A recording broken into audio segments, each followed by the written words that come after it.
Assalamualaikum warahmatullahi wabarakatuh. Anak-anak ustazah, rakan-rakan grup pengajian akidah Dr. Rai. Alhamdulillah anak-anak ustazah, syukur kepada Allah Subhanahu Wa Taala kerana diizinkan oleh Allah Subhanahu Wa Taala untuk ustazah bersiaran bagi kali kedua pada minggu ini.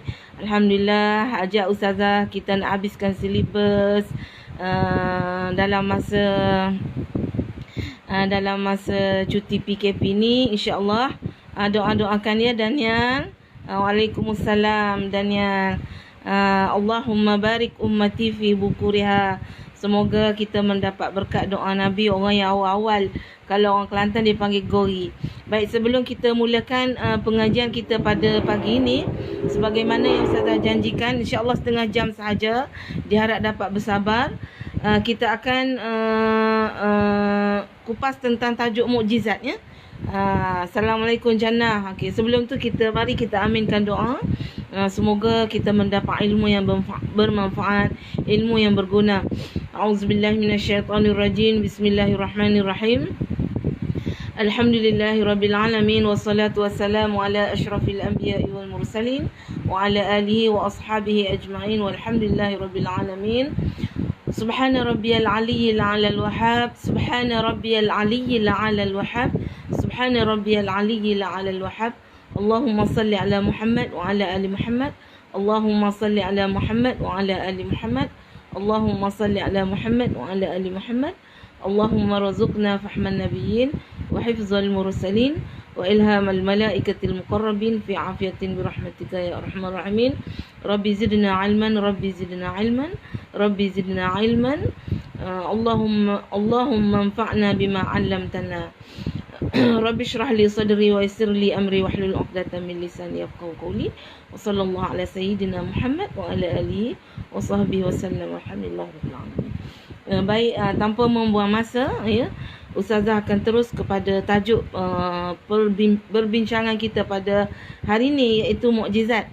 Jadi ada 1 2 3 4 5 ada 5 fokus perbincangan kita pada pagi ni. Anak-anak sekarang take note, ada 5 fokus yang perlu kita tahu, yang perlu kita cakna lah dalam tajuk ini. Yang pertama tentang definisi mukjizat, yang kedua tujuan mukjizat, yang ketiga jenis-jenis mukjizat, yang keempat contoh-contoh mukjizat, dan perkara luar biasa yang bukan mukjizat.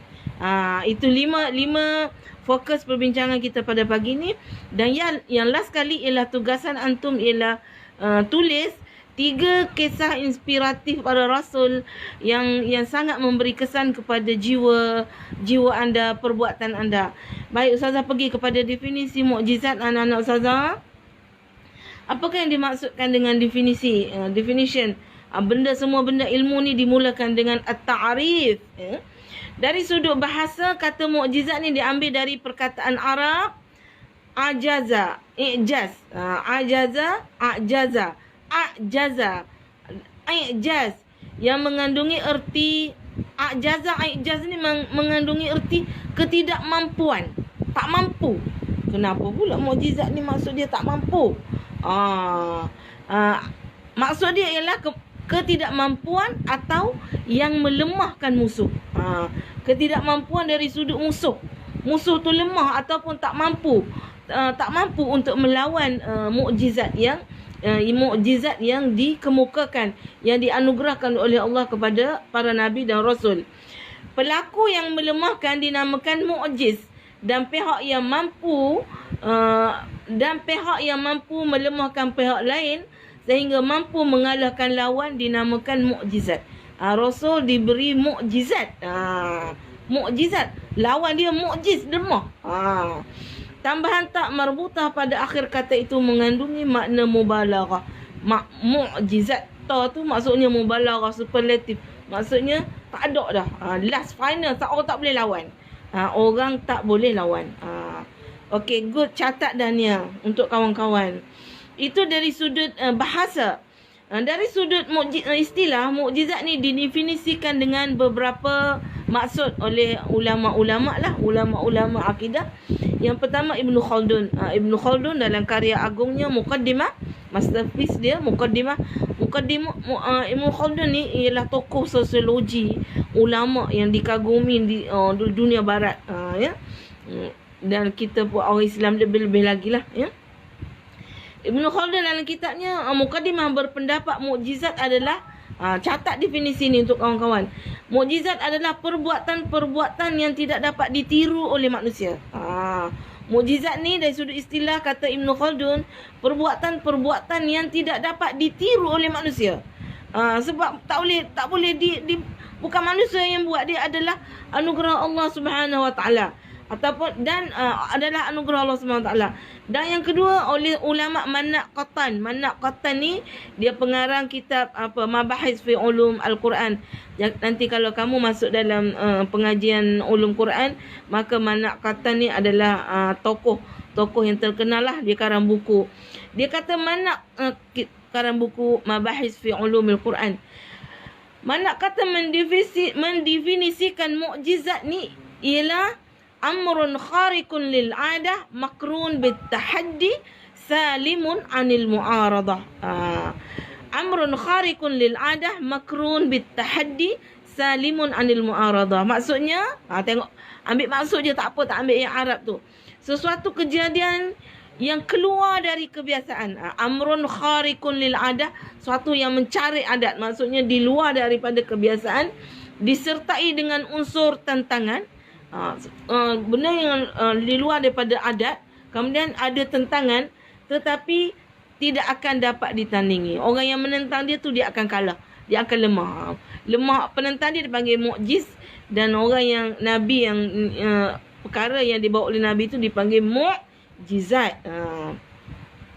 Mukjizat juga bermaksud sesuatu perkara luar biasa atau menyalahi kelaziman dan kebiasaan yang diberikan oleh Allah kepada Rasulnya untuk menguat dan membuktikan kebenaran kerasulannya dan melemahkan hujah musuh yang menentangnya.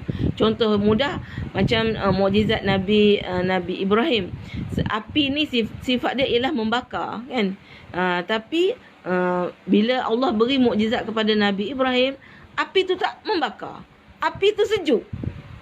Itu amrun khariqun lil 'adah. Itu maksudnya mencari adat luar daripada kebiasaan. Okey anak-anak, saya teruskan lagi definisi mukjizat dari sudut istilah. Banyak definisi. Ambil satu pun tak apa dah kalau tanya apa definisi mukjizat. Berapa dah satu? 1, 2, 3. Ni yang keempat. Definisi yang keempat dalam kamus Al-Mu'jan Al-Wasit, mukjizat diertikan amrun khariqun lil 'adah yuzhirahu Allahu ala yadin nabiyyin tabidan linubuwati. Kalau ada soalan dalam periksa, antum beri definisi dalam bahasa Arab, cukup power, ya. Power sangat.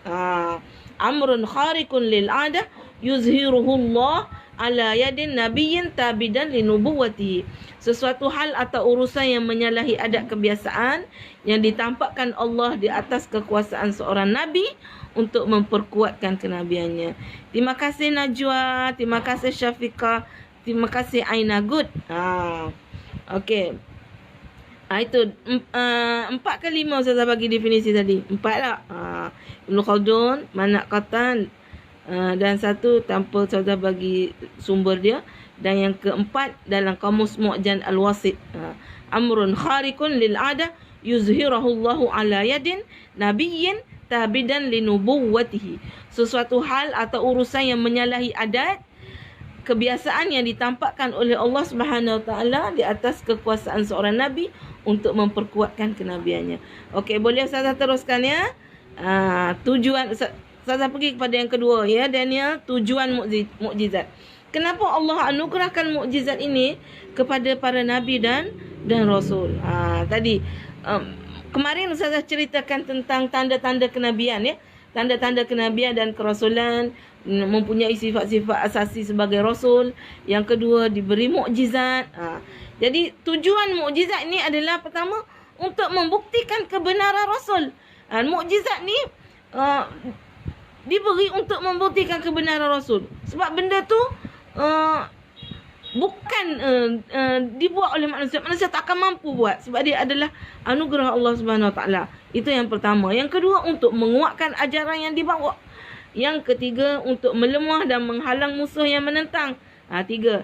Yang keempat, untuk menarik minat orang ramai yang kurang tajam akal fikirannya supaya mempercayai kenabian dan kerasulan seseorang rasul. Orang yang kurang tajam tu, akal tu, dia kalau tengok benda pelik-pelik dia sukalah. Mereka suka kalau ada benda pelik-pelik tu. Benar. Mereka mudah percaya kepada benda-benda pelik. Tu akal dia tak fungsi, tak function mana. Contoh. Yang keempat, untuk menghindarkan orang ramai daripada mendapat dakwah palsu yang cuba mengaku dirinya sebagai Nabi dan Rasul. Nak menghindar orang ramai daripada mendapat dakwah palsu. Sebab ada orang yang bawa perkara luar biasa juga.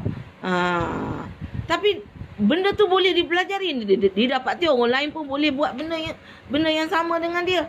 Maka dia bukan Nabi dan bukan Rasul. Dan yang keenam, untuk menolong Rasul-Rasul menjalankan tugas dengan sempurna berhadapan dengan penentang dan musuh Islam. Okey. Syaza, Aina, Farah, Wahida, semua nyatakan sekurang-kurangnya 3 ataupun 4 tujuan mukjizat. Nyatakan, tulis. Okey, tu Ustazah pergi pada tujuan mukjizat. Kemudian fokus yang ketiga dah. Yang ketiga, jenis-jenis mukjizat. Cepat je hari ni insya-Allah, tapi setengah jam juga Ustazah rasa. Jenis-jenis mukjizat ni terdiri daripada 2 jenis. Kamu pun dah belajar rasanya di sekolah dulu, iaitu mukjizat hissi dan mukjizat maknawi. Mukjizat dari sudut empirical, benda yang dapat dilihat oleh panca indera dipanggil hissi, sentuh, benda yang boleh disentuh oleh akal, boleh disentuh oleh panca indera al-hawas. Itu mukjizat hissi, iaitu bererti fizik, dapat dilihat. Menurut istilah, mukjizat hissi adalah mukjizat secara kasat mata atau indera dan dimengertikan sebagai suatu perkara yang luar biasa. Misalnya, tongkat Nabi Musa menjadi ular, Nabi Isa menghidupkan orang mati dengan izin Allah Subhanahu Wa Taala. Dan mukjizat hissi ni bersifat material dan indrawi.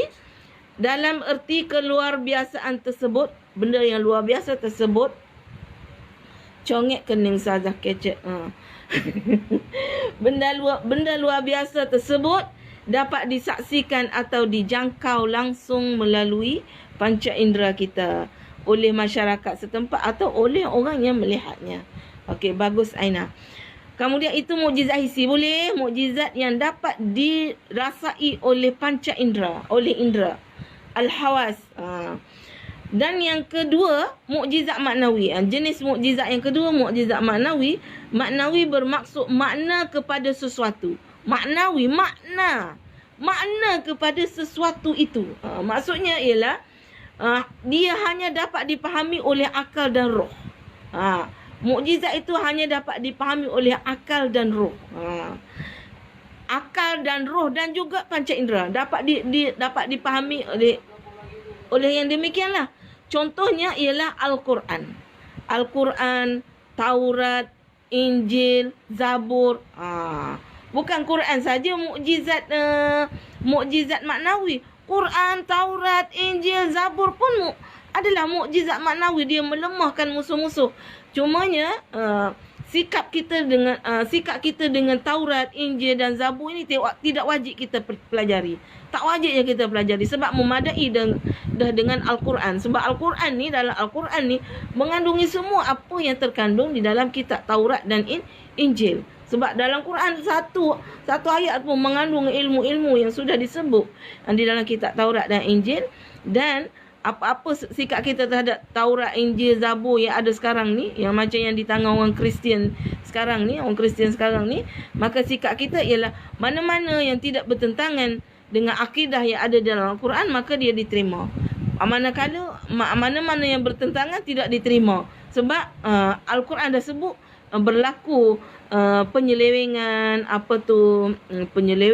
dan juga perubahan, tahrif yang dilakukan oleh pendeta terhadap kitab-kitab tersebut. Hanya Al-Quran sahaja, Al-Quran yang autentik daripada Allah Subhanahu Wa Taala. Walaupun demikian masih ada lagi di dalam Taurat, Injil dan Zabur itu perkara-perkara baik yang tidak bertentangan dengan Al-Quran, itu kita terima. Tapi kalau yang bertentangan dengan Al-Quran, kita tolak. Contohnya dalam kitab Injil, membolehkan makan babi, itu tak boleh lah. Sebenarnya telah diubah oleh pendeta-pendeta. Yang ubah kitab Injil sekarang tu yang nama Paul. Okey, itu definisi mukjizat. Itu mukjizat manawi, mukjizat yang dapat difahami dengan akal dan roh, jiwa, sebab dia adalah anugerah daripada Allah Subhanahu Wa Taala kepada manusia. Okey, anak-anak ustazah dah tahu dua jenis mukjizat ya. Hissi dan maknawi. Sila hadam dia punya definisi. Okey. Sekarang pada yang ketiga, ustazah nak pergi kepada contoh-contoh mukjizat. Contoh antum kena ikut sampai habis, sebab yang last sekali tu selalu masuk dalam peksa. Yang last sekali perkara-perkara lain yang bukan mukjizat ya. Okey, mukjizat Nabi Musa. Mukjizat Nabi Musa contoh. Kisah Nabi Musa ni adalah satu kisah yang sangat menarik di dalam Al-Quran, yang mengandungi ibrah-ibrah yang sangat banyak. Bahkan dalam Al-Quran tu banyak tentang kisah-kisah Nabi Musa. Saya ingat saya pernah terbaca Nabi yang terbanyak kisah-kisah dia di dalam Al-Quran ialah kisah Nabi Musa. Dan kisah Nabi Musa ini banyak, tapi dijelaskan Allah dalam Al-Quran yang mukjizat yang hissi ni ada 9. Walaupun ada banyak kisah-kisah yang lain, tapi yang lain itu berupa mukjizat maknawi. Contoh kisah mukjizat maknawi, kisah pertemuan Nabi Musa dengan Khidir, yang hanya boleh dengan akal, dengan makna dari sudut makna, ibrah-ibrahnya. Tapi yang hissi ni ada 9. Ada 9 mukjizat hissi yang diceritakan oleh Allah dalam Al-Quran secara ijmal. Kisah-kisah yang lain, kisah yang panjang biasanya kita akan dapat daripada hadis-hadis Rasulullah sallallahu alaihi wasallam. Firman Allah Subhanahu Wa Taala tentang kisah Nabi Musa ini sangat menarik. Bacalah kisah-kisah Nabi ni, sebab Nabi ni antara dia punya tujuan dia diutuskan ialah supaya manusia mengambil teladan.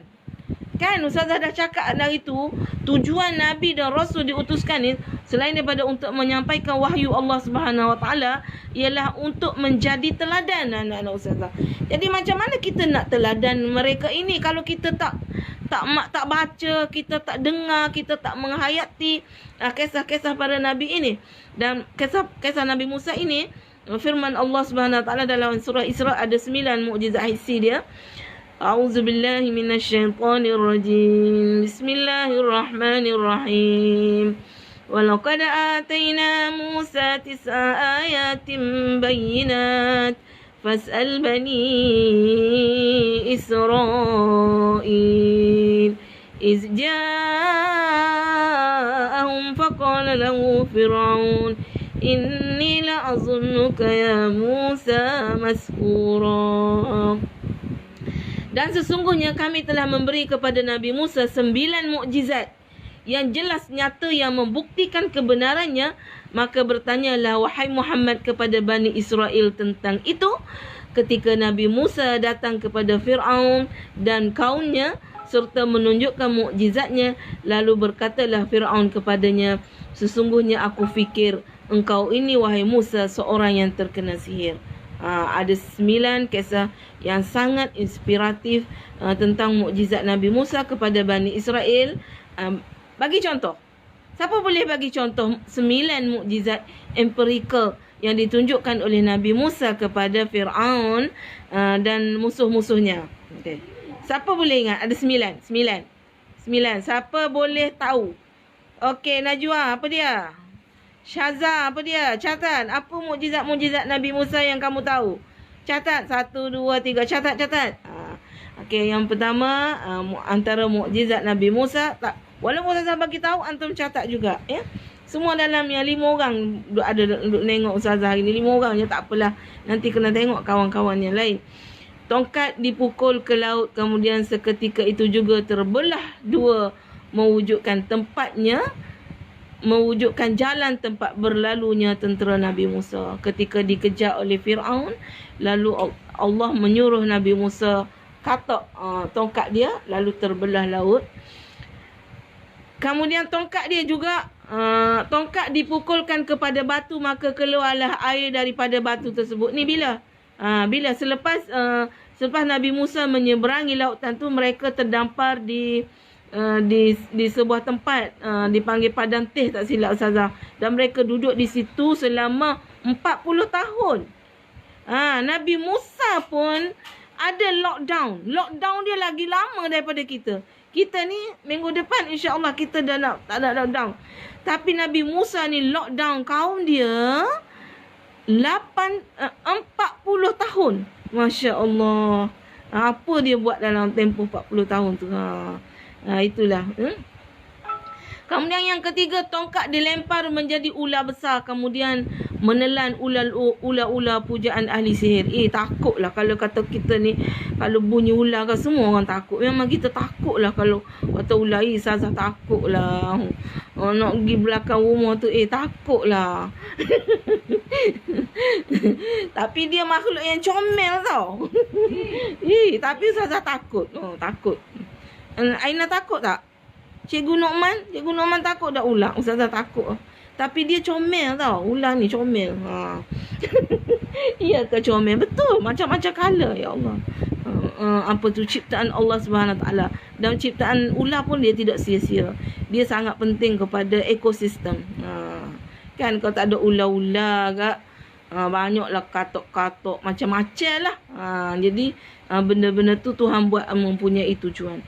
Yang keberapa? Yang keempat, tangan dimasukkan ke dalam kantung, dalam apa? Dalam poket kok. Dan ni apa takut juga, Ustazah apa takut nak tidur tu kita kena banyak berdoa, ya. Tangan dimasukkan dalam kantung, kemudian dikeluar menjadi putih bersinar, bukan putih yang cacat. Bila keluar tu putih yang cantik, yang indah bersinar. Tu yang keberapa dah? Yang keempat. Betul ke yang keempat? Yang kelima, diturunkan makanan dari langit. Disebut manna dan salwa. Ni ketika mereka berada di padang pasir, Allah turunkan manna dan salwa sebagai ubat. Dan satu yang baik untuk tubuh. Holistic health. Makanan kesihatan yang baik. Sampai sekarang pun manna dan salwa ni digunakan untuk perubatan, ya. Sebab makanan yang bagus untuk jadikan kita sihat, ya.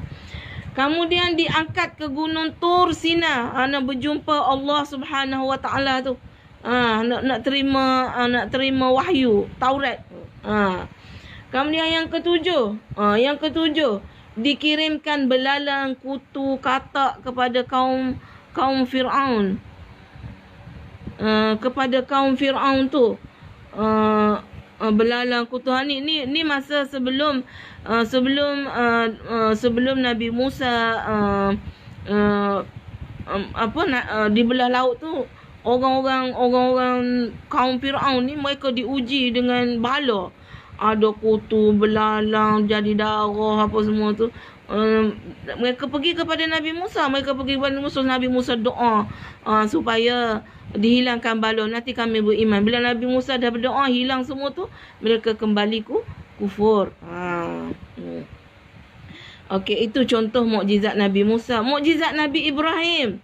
Banyak mukjizat Nabi Ibrahim. Allahumma salli ala Muhammad wa ala ali Muhammad. Yang macam mana Ustazah sebutkan tadi, kisah Nabi Ibrahim juga adalah kisah yang sangat hebat, yang sangat menakjubkan. Bila kita baca, sangat memberi inspiratif bagaimana kisah dia untuk mencari Tuhan. Maksudnya perasaan bertuhan itu telah ditanam oleh Allah ke dalam fitrah manusia sejak kecil. Bila keluar tu Nabi Ibrahim adalah gambaran macam mana sifat manusia tentang bagaimana dia nak mencari Tuhan. Dan Tuhan itu, hati itu tidak akan tenang kecuali bila dia dapat kenal Tuhan yang sebenarnya. Dan Tuhan yang sebenarnya bila dia serah kepada Allah Subhanahu Wa Taala, maka Allah akan memberi petunjuk dan hidayah kepada dia. Antara mukjizat Nabi Ibrahim, api tidak membakar Nabi Ibrahim. Kita boleh tengok dalam surah Al-An'am ayat 74, 83, Al-Anbiya ayat 51, 70, Al-Baqarah. Ustazah pernah sampai dekat tempat yang dikatakan tempat Nabi Ibrahim dibakar. Best sangat. Sangat best. Ustazah kira kamu pun boleh pergi juga. Nama dia kat mana ya? Dekat Turki. Nama dia Sanli Urfa. Kalau dulu dipanggil Kota Ur. Pengalaman peribadi Ustazah lah bila sampai kat situ. Antara tempat yang paling Ustazah seronok. Ketiga lah. Sebab Ustazah tak sampai lagi ke Baitul Muqaddis. Nak pergi ke Baitul Muqaddis. Mekah, Madinah dan juga tempat tu. Tempat tu rasa sangat macam spiritual healing. Tengok ada orang zikir-zikir sufi, tengok tempat para nabi dan rasul, rasa sadu dalam jiwa, ingat kepada kebesaran Allah Subhanahu Wa Taala. Mungkin tempat ketiga kalau Ustazah pergi Baitul Muqaddis, tempat yang Ustazah pergi dekat Sanli Urfa tu boleh jadi tempat yang keempat. Doakan Ustazah dapat sampai ke Baitul Muqaddis. Okey. Contoh Nabi Isa. Contoh mukjizat Nabi Isa, menghidupkan orang yang mati dengan izin Allah Subhanahu Wa Taala. Ustazah pun tak buat bacaan yang lanjut. Apa jadi pada orang mati yang dihidupkan oleh Nabi Isa tu? Ustazah tanya suami Ustazah, apa jadi pada orang mati yang dihidupkan oleh Nabi Musa tu? Tak sempat nak baca, tak ingat. Nanti boleh baca. Menyembuhkan penyakit sofak dan buta dengan izin Allah. Tanah liat dibentuk seperti burung lalu disebut kemudian menjadi burung dengan izin Allah SWT. Turunnya makanan dari langit. Turunnya makanan dari langit pada Nabi Musa ni dalam peristiwa nak akhir dah Nabi Musa nak dikejar oleh musuh-musuh dia dengan sahabat-sahabat dia. Dia panggil Al-Hawariyun. Al-Hawariyun ni ada 12 orang sahabat Nabi Musa yang sangat hebat, yang mereka ini bersahabat kerana Allah Subhanahu Wa Taala dan dia jaga Nabi Musa. Jadi masa dalam Nabi Isa pun kena lockdown. Dia di lockdown juga dalam beberapa waktu. Dia dengan sahabat dia dikurung. Jadi lockdown ni adalah benda-benda fitrah yang Allah turunkan kepada manusia supaya manusia kembali dan lebih dekat kepada Allah Subhanahu Wa Taala. Ni dalam peristiwa Nabi Musa, Nabi Isa dengan kawan-kawan dia Al-Hawariyun ni, Allah catatkan dalam surah apa ni? Surah Al-Maidah ayat 114 tak silap Ustazah. Doa ni sangat bagus. Ada dalam fadilat-fadilat, tapi tak tahulah fadilat tu amalan orang soleh lah. Ustazah pun tak jumpa dalam hadis amalan-amalan orang soleh, sebab dalam Al-Quran ni mengandungi semua doa-doa yang baik-baik yang dianugerahkan oleh Allah Subhanahu Wa Taala melalui lisan para nabi. Sebab tu kalau kita baca Quran, sepenuh Quran tu dalam hadis ada sebut, kalau kita baca Quran kita lupa nak berdoa, maka bacaan Al-Quran itu lebih baik daripada doa yang kamu hendak. Allah akan kabulkan segala hajat kamu dengan hanya baca Quran. Tak berdoa pun tak apa, sibukkan diri dengan baca Quran. Sebab apa? Sebab di dalam Al-Quran mengandungi semua doa-doa yang diperlukan oleh manusia dalam hidup dia, yang kita tak fikir, yang kita tak terfikir nak doa gitu. Sebab tu akal kita ni terbatas. Jadi sebab kalau suruh baca Quran, dia mengandungi doa-doa permohonan yang sangat bagus. Sebab tu kita dengar orang mati pun macam dengan kita kata dalam hadis tu, doa anak soleh kepada anaknya akan menjadi ni. Baca Quran kepada mak ayah juga adalah doa. Sebab dalam Al-Quran itu mengandungi doa.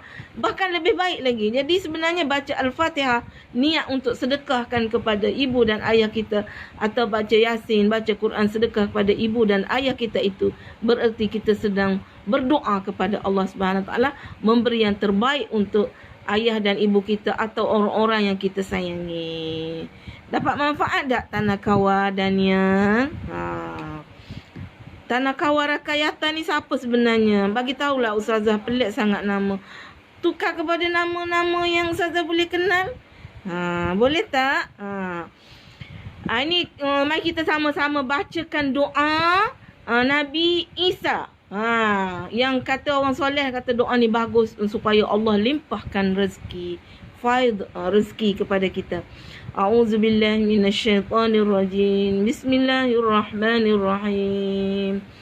Allahumma rabbana anzil alaina ma'idatan minas sama' takunu lana 'aidan li awwalina wa akhirina wa ayatan mink warzuqna wa anta khairur raziqin. Mari kita baca 3 kali. Mudah-mudahan orang soleh kata baca doa ni dia kaya. Dia makanan tak habis-habis. Makanan dia Allah anugerahkan makanan tak habis-habis. Sebab Allah anugerahkan hidangan kepada Nabi Isa. Hidangan dari langit. Tak, bukan. Ini bukan kepada Maryam. Ini doa Nabi Isa. Nabi Isa doa kepada sahabat-sahabat dia Al-Hawariyun sebab lapar. Sebab di lockdown, dikurung, dikejar oleh orang-orang Israel yang nak bunuh nabi-nabi. Orang Bani Israel ni, mereka ni suka bunuh nabi-nabi. Jahat-jahat tu. Mereka suka bunuh nabi-nabi. Kalau nabi bagi tahu dia pun, mereka bangsa yang angkuh dan degil. Jadi Nabi Isa doa yang ni berapa kali dah mai kita supaya semua yang ada dalam 5 orang yang ada sekarang ni face to face dengan ustazah ni semuanya jadi kaya, makan tak habis-habis, ada hidangan dari langit. A'udzubillahi minasyaitonirrajim. Bismillahirrahmanirrahim. Allahumma rabbana anzil alaina ma'idatan minas sama' takunu lana 'aidan li awwalina wa akhirina wa ayatan minka warzuqna wa anta khairur raziqin. Allahumma rabbana anzil alaina ma'idatan minas sama' takunu lana 'aidan li awwalina wa akhirina wa ayatan minka warzuqna wa anta khairur raziqin. Alhamdulillah, amin untuk semua. Baik, itu contoh mukjizat Nabi Isa. Mukjizat Nabi Daud melunakkan besi hanya dengan tangan. Kan? Mukjizat Nabi Sulaiman menguasai jin dan angin, dapat bercakap dengan binatang. Sebenarnya ada kisah-kisah yang menarik tentang angin, tentang jin, tentang binatang. Binatang-binatang yang kita duduk berinteraksi dengannya tu, kita kena beradab dengan mereka walaupun semut. Tengok semut-semut tu sebenarnya ibrah yang baik. Ibrah yang baik sebenarnya kepada manusia. Kamu cuba perhati. Ustazah kalau kecil-kecil dulu suka perhati tengok semut jalan. Tengok semut. Ada kelompok semut. Kalau semut kan, semut tu dia jalan. Kita akan tengok semut tu akan macam dia akan bersalam dengan kawan dia. Dia akan rapat. Di situ sebenarnya ibrah kepada manusia. Kita ni dengan manusia lain kita kena hargai kewujudan dia.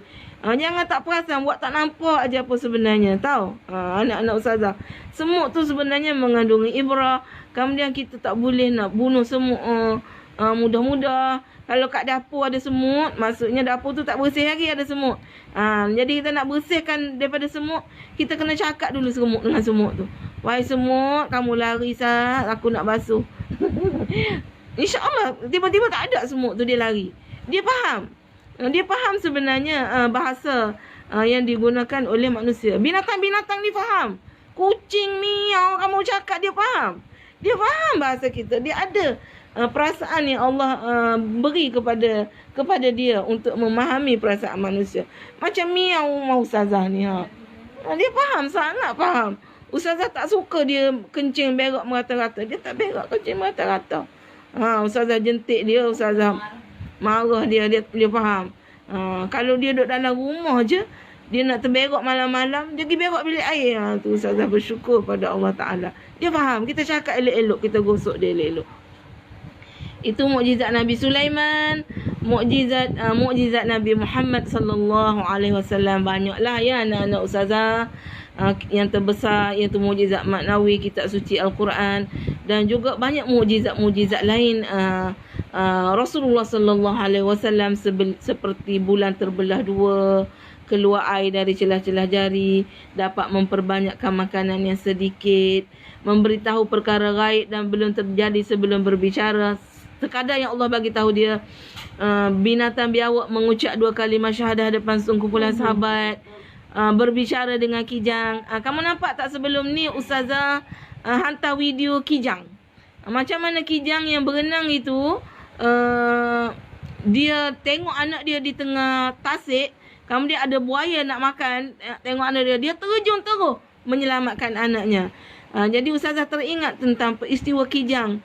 Kijang yang ditangkap oleh Rasulullah yang terperangkap dalam perangkap, dan Nabi jumpa dengan kijang tu ketika Nabi nak berdakwah kepada satu kampung.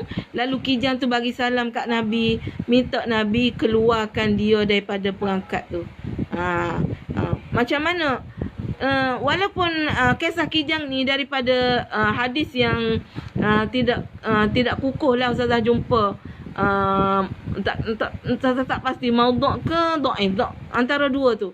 Tapi bila Ustazah match dengan kisah kijang daripada Rasulullah SAW dengan video yang tu, nampak macam ada suatu orang panggil apa, satu keselarian tentang sikap kijang tu. Kijang tu dia minta dengan Rasulullah SAW, wahai Rasulullah, tolonglah selamatkan aku daripada perangkap ni. Dia kata, aku ada anak kecil, dua anak kecil.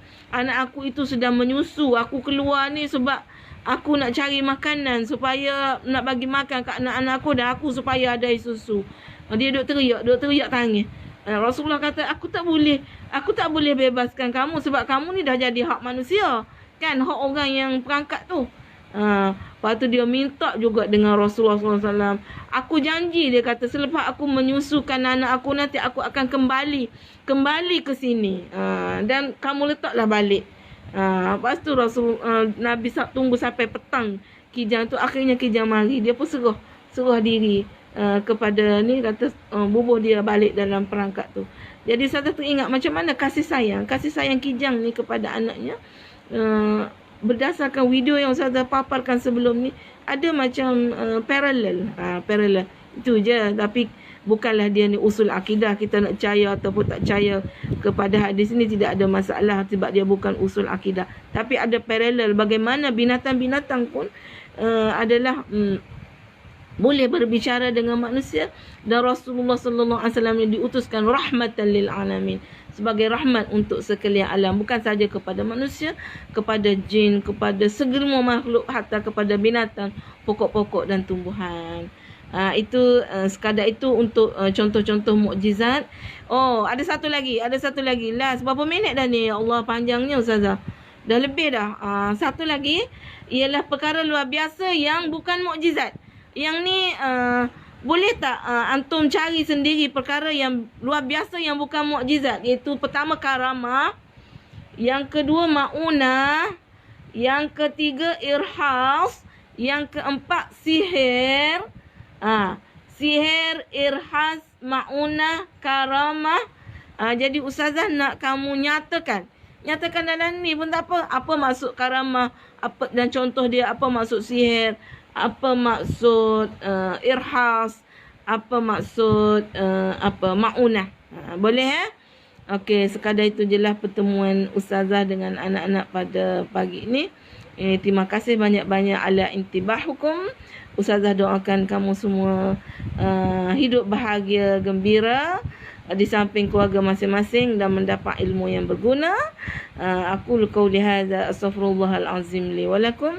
Assalamualaikum warahmatullahi wabarakatuh.